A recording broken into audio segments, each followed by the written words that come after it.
রাজ্যের প্রাক্তন বিধায়ক আশিস বন্দ্যোপাধ্যায়ের মৃত্যু। এই মৃত্যু অস্বাভাবিক মৃত্যু। পূর্ণাঙ্গ তদন্ত চেয়ে মুখ্যমন্ত্রীকে চিঠি দিয়েছেন ঋতব্রত বন্দ্যোপাধ্যায়।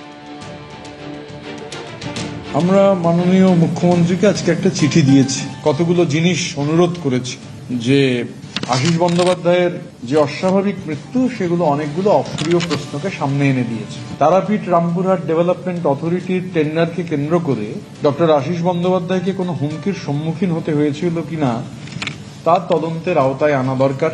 টিআরডিএ সহ রাজ্যের অন্যান্য উন্নয়ন পর্ষদগুলিতেও টেন্ডার পাইয়ে দেওয়ার ক্ষেত্রে অভিযোগ রয়েছে। কলকাতা থেকে কেন্দ্রীয়ভাবেই এই টেন্ডার নির্ধারণ করা হতো বলেই বহু মানুষ অভিযোগ করছেন বিভিন্ন জায়গা থেকে।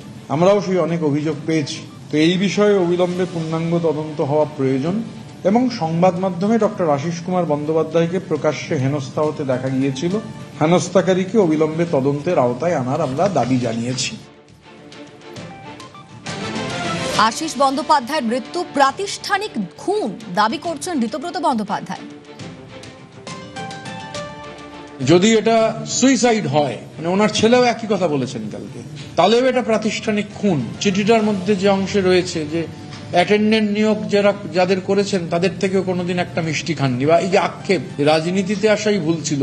পরিবারের লোকেদের বলছেন যে কেউ যেন রাজনীতি না করে, মানে যে লোক কখনো কারুর থেকে একটা মিষ্টি নিয়ে খায়নি, ছেলে ওর পরিবারের লোকজন বলছিলেন পেন আর বই ছাড়া কিছু উপহার নিতেন না। তো তিনিও তাকেও যদি চোট চোট শুনতে হয়, তাহলে যাদের জন্য চোট চোট শুনতে হচ্ছে, মানে আশিস বন্দ্যোপাধ্যায় তার পাহাড় কেনেননি উত্তরবঙ্গে। আশিস বন্দ্যোপাধ্যায়ের 170টা প্রপার্টি নেই।